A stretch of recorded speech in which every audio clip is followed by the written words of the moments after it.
సంగారెడ్డి జిల్లా రాయకోడు మండల కేంద్రంలోని ప్రాథమిక ఆరోగ్య కేంద్రం వద్ద ఆశా వర్కర్లు ఆందోళన వ్యక్తం చేస్తున్నారు. సర్వే పత్రాలు ఇవ్వకుండా సర్వేల పేర్లతో తమను వేధింపులకు గురి చేస్తున్నారంటూ అధికారుల తీరుపై ఆగ్రహం వ్యక్తం చేస్తున్నారు. తమ న్యాయమైన డిమాండ్లను పరిష్కరించాలంటూ ఆశా వర్కర్లు డిమాండ్ చేస్తున్నారు. సర్వే మెటీరియల్ ఇంటనే సర్వే చేస్తాము. జిందాబాద్ సిఐటియు రావాలి డాక్టర్ గారు వెంటనే రావాలి డాక్టర్ గారు మళ్ళీ వెంటనే పరిష్కరించాలి ఆశా వర్కర్ల సమస్యలు వెంటనే పరిష్కరించాలి ఆశా వర్కర్ల సమస్యలను వెంటనే జిందాబాద్ సిఐటియు జిందాబాద్ సిఐటియు నశించాలి ఆశా వర్కర్ల మండి వైఖరి నశించాలి ఆశా వర్కర్లపై మండి వైఖరి చూపిస్తున్న అధికారుల మండి వైఖరి జిందాబాద్ సిఐటియు వస్తారా బయటికి వస్తారా బయటికి రావాలి. ఈరోజు జిల్లా వ్యాప్తంగా లేని సమస్య ఈరోజు రాయకోడు పిఎస్సిలో జరుగుతూ ఉన్నది. ఇక్కడ సూపర్వైజర్ నిర్లక్ష్యం వల్ల, ఇక్కడ డాక్టర్ నిర్లక్ష్యం వల్ల ఈరోజు అనేక ఇబ్బందులు ఆశా వర్కర్లు ఎదుర్కొంటూ ఉన్నారు. ఇది వెంటనే పరిష్కరించని చెప్పేసి ఈరోజు ప్రభుత్వానికి మనం డిమాండ్ చేస్తూ ఉన్నాం.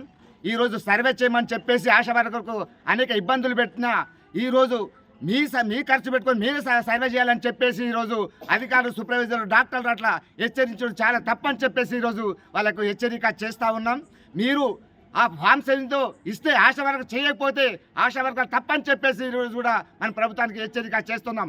మీ డబ్బులకు జిరాక్స్ ఖర్చు పెట్టుకొని మీరే సర్వే చేయాలని చెప్పేసి ఈరోజు అధికారులు వేధింపు చేస్తూ ఉన్నారు. ఇది మానుకోవాలి వెంటనని చెప్పేసి కూడా ఈరోజు అధికారులకు మనం హెచ్చరిక చేస్తూ ఉన్నాం.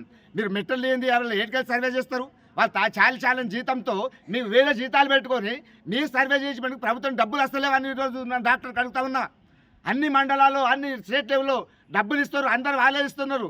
మరి మీరెందుకు ఈ రాయకోడ్ పిఎస్లో మీరే జిరాక్స్ ఖర్చు పెట్టుకొని మీరే సర్వే చేయాలని చెప్పేసి సర్వే చేయకుంటే ఈరోజు రిపోర్ట్ రాసినని చెప్పేసి మీ అందరూ తప్పని ఈరోజు సూపర్వైజర్ మనం హెచ్చరిక చేస్తూ ఉన్నాం సిఐటి తరఫున.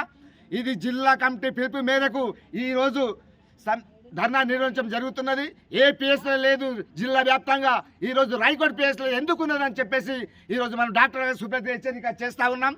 వాళ్ళు వచ్చి సంధానం చెప్పమంటే ఇప్పటిదాకా గంట నిలబడ్డం, ఒక్క సంధానం చెప్తలేరు. అందరూ లోపలనే ఉంటున్నారు. వీళ్ళు ఎండల పొద్దుగా వచ్చి ఉపాసన తపాసం పడి ధర్నా చేస్తే కూడా డాక్టర్ పట్టించుకోవటం లేదు, సూపర్వైజర్ పట్టించుకోవటం లేదు.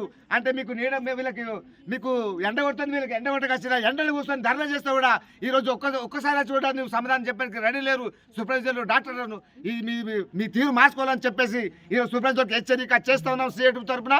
మీరు ఆశా వరకు ఏమైనా ఇబ్బంది పెడితే ఊరుకునేది కాదు సిఐటి అని చెప్పేసి కూడా ఈరోజు రాష్ట్ర వ్యాప్తంగా మేము అన్ని జిల్లాలో కూడా ఇచ్చేస్తున్నాము. అన్ని జిల్లాలు, అన్ని మండల కేంద్రాల్లో పిఎస్లో ఎవరు కూడా ఇంత ఇబ్బంది పెట్టలేదు.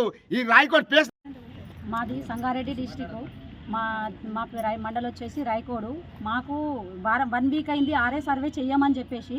సరే, అందరికీ మీటింగులు జరగలేవు. ఫస్ట్ మాకే జరిగింది. ఫస్ట్ రాయకోడు పిఎస్ఏ మీటింగ్ పెట్టి సర్వే చేయాలని చెప్పేసి చెప్పారు. కాకపోతే ఓకే చేస్తాం మేము సర్వే, కానీ మాకు మెటీరియల్ కావాలి అని చెప్పేసి మా మేడమ్స్కు, మా సూపర్వైజర్ మేడంకి అడిగినాము.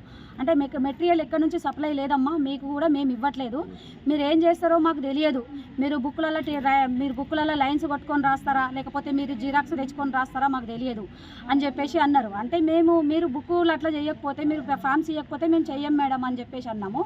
అంటే సరే, మా సిస్టర్స్కు మేము అందరికీ సెట్ ఇస్తామని చెప్పారు. సిస్టర్స్ కూడా తీసుకోలేరు. సిస్టర్స్ కూడా మాకు ఏమో ఒక సెట్ కూడా ఇవ్వలేదు. అయితే మాకు ఏం చేశారు, ఒక 4-5 రోజుల వరకు కూడా మాకు అసలు ఫామ్స్ ఇవ్వలేదు, చెప్పలేదు. 4-5 రోజుల నుంచి ఏం చేశారు, మీరు సర్వే చేయాలమ్మా, చేస్తున్నారా లేదా అని చెప్పేసి నేను అధ్యక్షురాలను, నాకు సూపర్వైజర్లు ఫోన్లు చేస్తూ ఉన్నారు. లేదు మేడం చేస్తలేం మేము, మాకు బుక్స్ అన్ని ఇవ్వండి, లేకపోతే బుక్స్లో టిక్స్ అన్ని కొట్టుకోమని చెప్పారు కదా. బుక్స్లో కొట్టుకున్నట్టు మ్యాటర్ అయితే కాదు, అది చాలా పెద్ద మ్యాటర్ ఉంది. ఇంతకుముందు మేము 2 years నుంచి చేస్తున్నాం, మిషన్ ఇంద్రధనుస్సు ప్రోగ్రామ్ అని చెప్పేసి చేస్తున్నాం, చెయ్యమనట్లేదు. కాకపోతే అవి తక్కువ ఖర్చుతో కూడినవే, ఒక 100-150 రూపాయలలో అన్నీ వచ్చేవి. ఇప్పుడు ఏమవుతుందంటే మేము జిరాక్స్కి వెళ్ళినా మాకు జిరాక్స్ ఒక్క సెట్ కూడా ఇవ్వలేదు వాళ్ళు. మాకు పీడిఎఫ్ పెట్టిండ్రండి, మాకు ఫోన్లో పీడిఎఫ్ పెడితే మాలో చాలామంది చదువు రాని వాళ్ళు కూడా ఉన్నారు. చదువు వచ్చిన వాళ్ళు నేనే నా దగ్గర పీడిఎఫ్ పెట్టారు కాబట్టి నేను ఓపెన్ చేస్తే నాతో ఓపెన్ అవ్వట్లేదు. అది వేరే వాళ్ళకి అడిగితే కూడా కొందరి దగ్గర ఓపెన్ అయినాయి, కొందరి దగ్గర ఓపెన్ కాలేవు. పీడిఎఫ్ నేను జిరాక్స్ సెంటర్ దగ్గర వెళ్ళి వాళ్ళ ఫోన్ వాళ్ళకి పంపించి నేను జిరాక్స్ తీసిమని చెప్పేస్తే అది మినిమం ఒక సెట్కు 120 రూపీస్ అన్నాడు. 120 రూపీస్ అంటే నాది ప్రస్తుతానికి వచ్చి నా 1500 పాపులేషన్, నాకు 320 ఫ్యామిలీలు ఉన్నాయి. నాకు వచ్చేసి 1200 ఖర్చు అవుతుంది. ఈ ఖర్చు ఎవరు భరించాలి? కాకపోతే ఆశలకు వచ్చేదే తక్కువ జీతము, పనిని బట్టి పారితోషికము. అంటే సరే మేము ఊళ్ళో ఉన్నాం కాబట్టి ఏ పని చెప్పినా చెప్పకున్నా చేస్తున్నాం. మేము ఏ పని చెప్పినా పారితోషికం అని కాదు కదా, అన్నీ అని చెప్పేసి చెప్తున్నాం. మాకు ఇంకోటి ఏఎన్సీ అని చెప్పేసి నెలకు మా సబ్ సెంటర్ సింగితం, మా సబ్ సెంటర్లో 8 మంది ఏఎన్సీలు రిజిస్ట్రేషన్ కావాలి. ఏఎన్సీలు అంటే గర్భవతులు. వాళ్ళు రిజిస్ట్రేషన్ కాకపోతే అది కూడా మాకు టార్చరే. ఇప్పుడు మాకు ఏఎన్సీ లేదు, ఎల్ఎంపీ సర్వే చేయమంటే కూడా అన్ని సర్వే చేసి తీసి పెట్టినాం. కానీ అన్ని ప్రతిదీ ఆశకే చేస్తూ ఆశకు చాలా టార్చర్ అవుతుంది. మేమేం విజ్ఞప్తి చేస్తున్నామంటే మాకు ఇప్పుడు మెయిన్ వచ్చిందంటే ఆర్ఐ సర్వే. ఆ సర్వేకు మాకు మెటీరియల్ ఇవ్వండి. మేము చెయ్యమనట్లేదు, మేము ఎంత వెనుకబడినా కానీ ఒక్కరోజు మాకు టైం ఇస్తే మేము చేసి పెడతామని అంటున్నాము. మాకు ఆర్ఐ సర్వే గురించి మాకు మెటీరియల్ ఇవ్వాలని చెప్పేసి మేము అధికారులకు అడుగుతున్నాము. Hi everybody, this is Kiriti Damaraju. Like, share and subscribe to Saira TV. Oh, Saira!